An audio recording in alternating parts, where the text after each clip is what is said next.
Coming up on this episode of Killer Rides, we show you the most modified new Mustang in Australia, check out a stack-injected Torana hatchback, and have a detailed look at a blown-injected big block 41 Willys Coupe.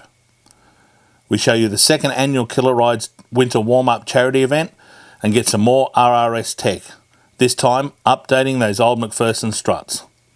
But first, let's kick off this month's show with a look at Brendan Corn's amazing 2016 Mustang.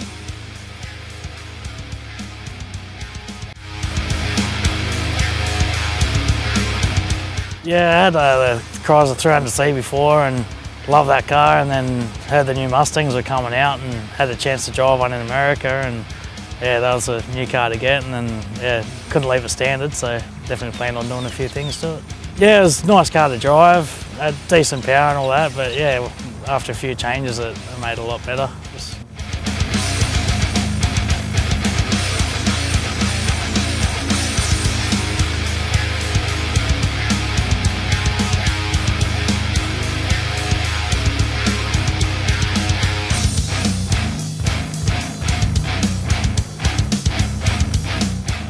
Put a deposit on in September 2014 and got it January 2016. So, well, pretty much about 5 months before I got it, started buying bits and pieces like the scoops for the side, the tuner.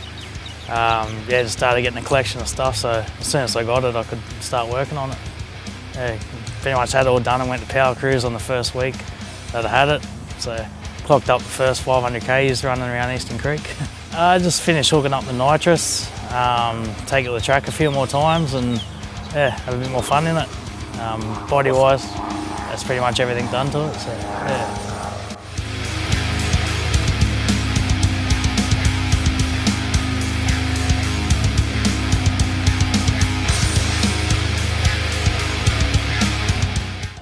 Standard, it made 305 horsepower at the wheels with a tuner and exhaust, and that 375 at the rear wheels running through the automatic, so yeah, big increase. It'd be 100 shot going to run through it. Yeah, it's all standard, just exhaust and intake.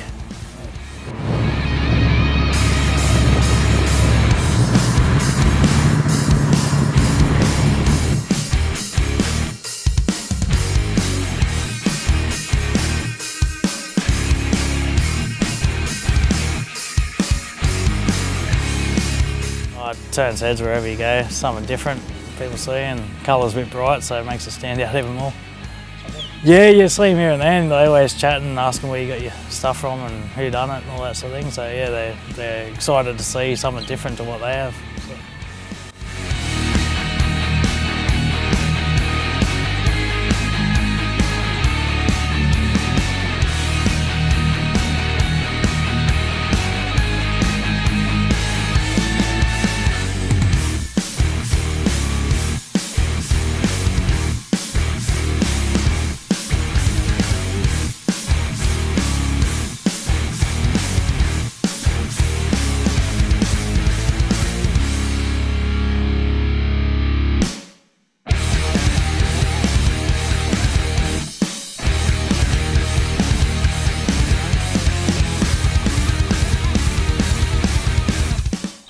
Yeah, I don't know, a supercharger would be the ultimate goal, but see how we go, they're pretty expensive, but yeah.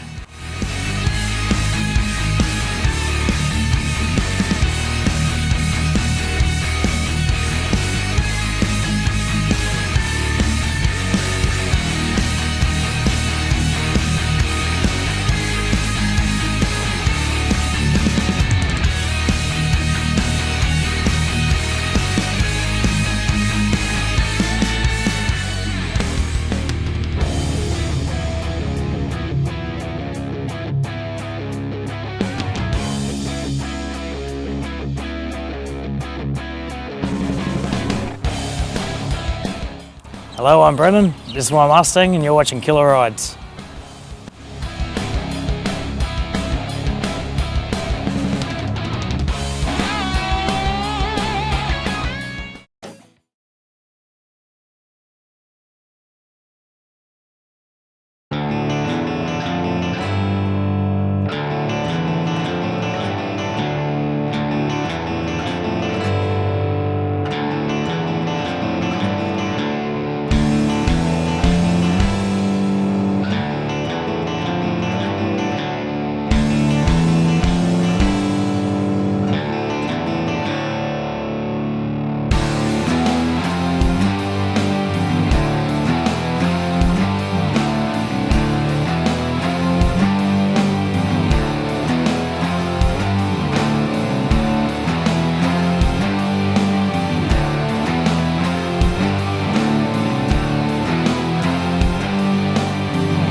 We flew to Melbourne to look at it. A guy had had it in his carport for 3 years, unregistered, and he was trying to sell it to put a deposit on a house. So it was a complete car.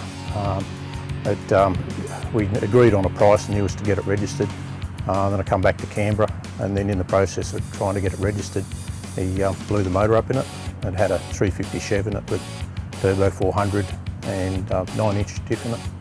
So, then a couple of weeks later he rang me back, and I purchased the car, renegotiated the price, and then brought it back to Canberra where we started pulling it to pieces.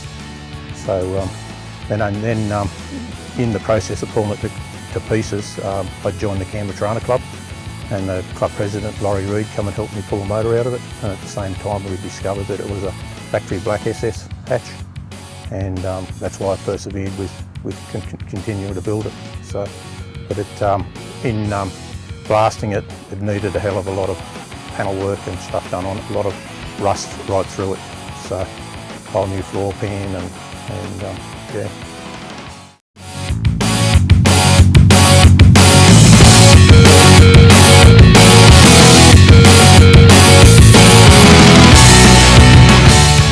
Roughly 6 years. So, we once we got it stripped, then Bruce Ingram went and took it out to his place, and he was 2 years doing the fabrication on it. At that stage, I decided to put a 6-speed box in it, basically because the tunnel was to be made bigger in it, and we had the floor pan out of it, made it easier to do. And they had 2 new rear-quarter panels put on it, which took a bit of finding. And yeah, once he finished the panel work on it, then we took it into Tony Smith at Classic Car Creations, and Tony took close to 12 months to finish off getting prepared for paint and then putting the paint on it. So, yep.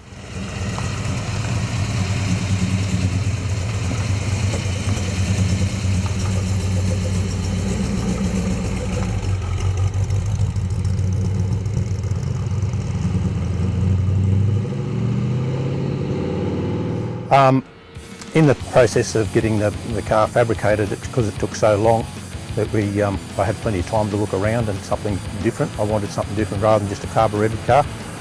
So I come across the injection set up on a car in Sydney and done some inquiries on it, and then decided to go down that road.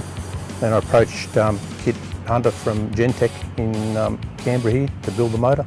So we assembled it and put the injection on it. And it's a 304 stroke to 355. Yeah, just with the electronic injection on it. Yeah. Last time I was on the dyno, it ran 347 at the rear tyres, but it's only been on there once, and Kit's decided to, run it in a little bit better, and then he's going to retune it.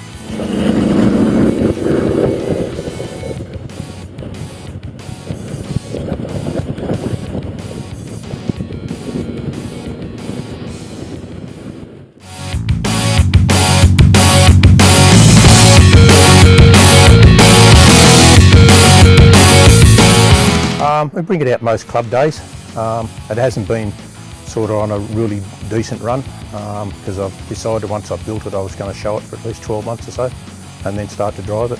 So, but it's basically just around here, and we've trailed it to a lot of shows. We've been to Summernats twice, where it's made the top 60 all twice, and MotorX in Melbourne last year. So, and a lot of local shows around here. I'm pretty happy with the car. I probably might change the computer in it so I can run it a bit more compatible on tuning, but outside that everything else is fine on it. Drives beautiful. My partner Helen, to start with, for her patience for the 6 years it's taken me to build. Nearly every weekend was taken up doing it. Bruce Ingram for panel work, Tony Smith for paint, Matt Hinton for the upholstery, Kit for the motor, Craig Ballard and a lot of the Canberra Torana Club guys, Laurie, where we had it out at his place to put it together, and his help over the couple of years it was there. Craig Wilson done the dash in it, Brett Russell and Marcel Jansen for the exhaust and fuel lines and that, Ben Dobie for the radiator and a lot of aluminium fabrication. Steve Rowland from Jack's for helping me with tyre selection. Rob Gardner has been doing a lot of cleaning and from detailed effects for a lot of the shows and getting it to the standard it is in detail.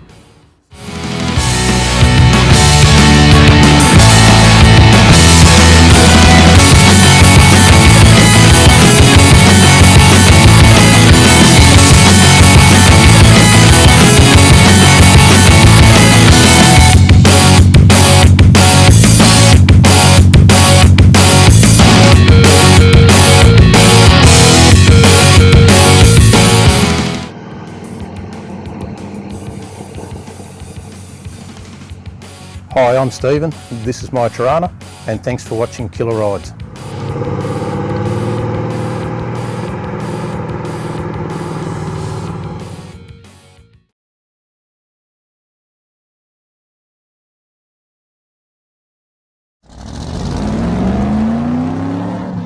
Okay, now we're going to compare as a baseline an original Mustang or Falcon suspension system to an RRS strut assembly.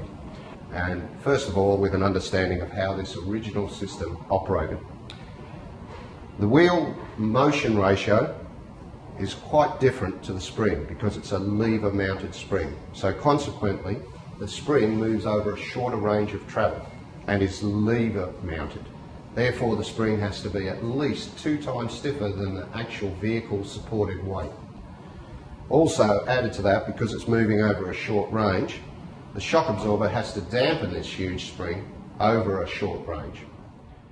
And anybody with a big block Mustang would know the problems of cracking the shock towers at this particular point. The other thing that happens is where the spring saddle goes, it's prone to cracking out in the control arms as well. Added to that, the shock absorbers get dramatically overworked in any kind of race car situation, and invariably they overheat and blow out. There's a legendary sort of story of Dick Johnson trying out a new performance set of shocks and burning all the paint off and ruining the shocks within a couple of laps. Now I'll compare this to a Commodore setup, or in America known as a Pontiac GTO. This is an OEM strut assembly with its spring, and you can see all sorts of differences between the two here. But what is most important to recognise is a number of features. Very limited camber adjustment, a huge range of camber adjustment on the RRS strut leg. Also, you'll notice that the spring platform interferes with different things. The wheel normally sits in this location. We've got ample clearance for wider wheels. Now, on the top of these OEM items, they have 2 important features that should be included in any kind of strut assembly. A method of articulation, which in the OEM Commodore or Pontiac GTO is by a big rubber mounting block. This is also a point of deflection and an area of inaccuracy for a performance application. One of the most important features to understanding a strut front end is that a spherical bearing is only good for articulation, not rotation under load. It binds. And one of the things it can do if you don't have a good rotation method is crack the top nut, the mounting nut, undone. Even though we have a set screw and a lock nut method on this, we provide a provision of rotation with a Torrington race that's mounted in the top mounting cone of the spring seat. This allows full rotation with a smooth and accurate action. On our unit, you can adjust the shock absorber externally with this little screwdriver, just by the click of a screwdriver. There's also a number of other shortcomings of this unit, and the biggest one is unsprung weight. This is all very, very heavy. One of the most important things for reaction time in a suspension is to reduce the unsprung weight. You've got a number of other design flaws in this as far as modern radial time. Its ability to have adjustments. Also, the lifespan of shock absorbers trying to dampen this unit. By comparison, the RRS unit, because it has a motion ratio that is the same as the wheel, is far more responsive in its reaction, far more responsive to dampening the spring, during impacts of potholes and corrugations in the road, and that's because the motion ratio is 1:1. It's one of the features of a strut front end. Now, added to that, it's got a number of other design features that this unit does not have. It has height adjustment. By using the spanner that we provide with the kit, you can undo this lock ring on the top, undo the series of set screws in the side, and then adjust the height from this clevis mount. Now this will do a number of things. It'll give you height adjustment, but it'll also maintain a pretty good ratio of roll centre to centre of gravity, which is another thing that you can't fiddle with on this without relocating mounting points. In summary, the advantages of the RRS strut front end over any OE setup or even a modified OE setup are numerous. You can use this for drag racing, you can configure it for that. You can use it for circuit racing, we can configure it for that. You can use it for street driving, show cars, but the most important thing to recognise is all of this assembly is all made from quality products that outperforms anything else on the market. You cannot beat it for performance, durability, serviceability, and all out better form in your car.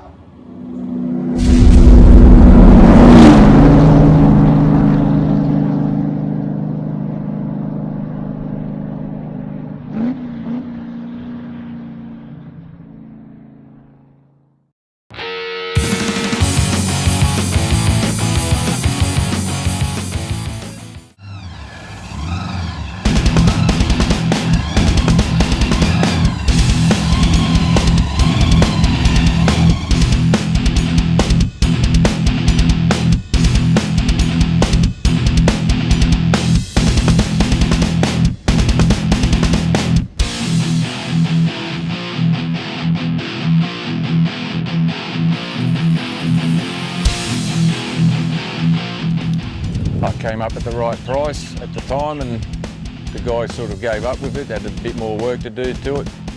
I had a look at it, it was just a couple of little things that had to be done, so at that price I brought it.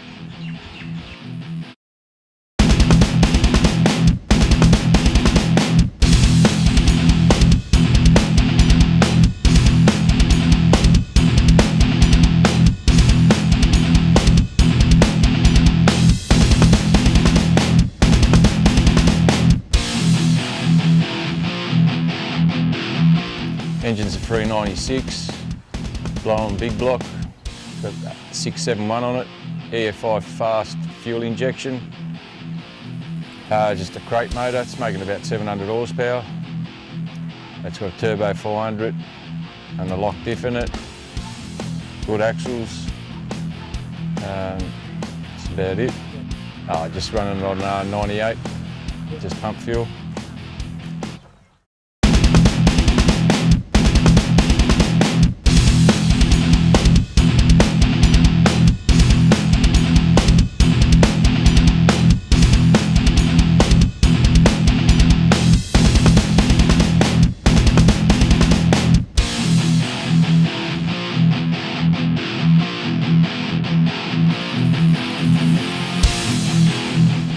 Drives beautiful.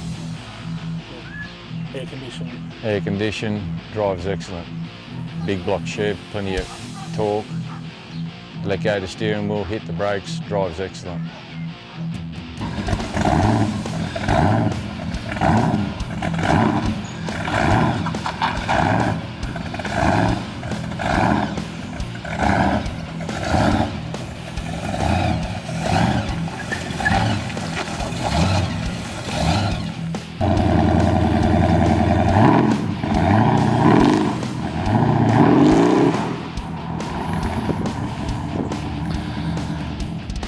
Well, it's not quite registered at the moment, so we're only driving it to some Manats and a couple of shows here and there.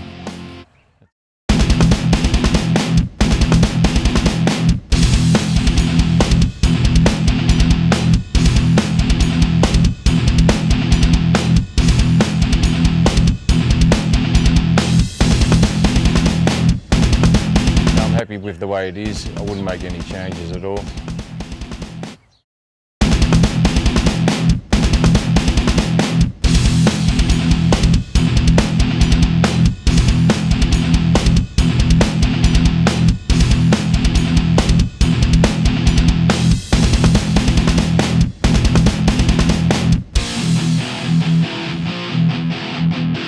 Yeah, I would part with it. I've brought some land that I'm cutting up at the moment, and sort of finances have changed, and it's up for sale at the moment.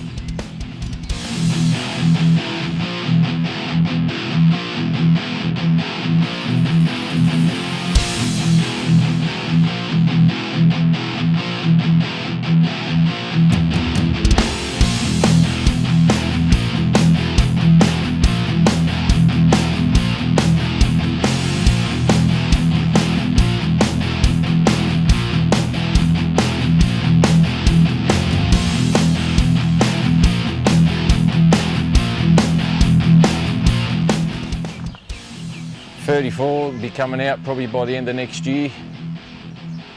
It'll be coming back out and probably race it again. It's still there. That's about it really.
Yeah, my name's Fred Cavassini. This is my 41 Willys Coupe American, and you're watching Killer Rides.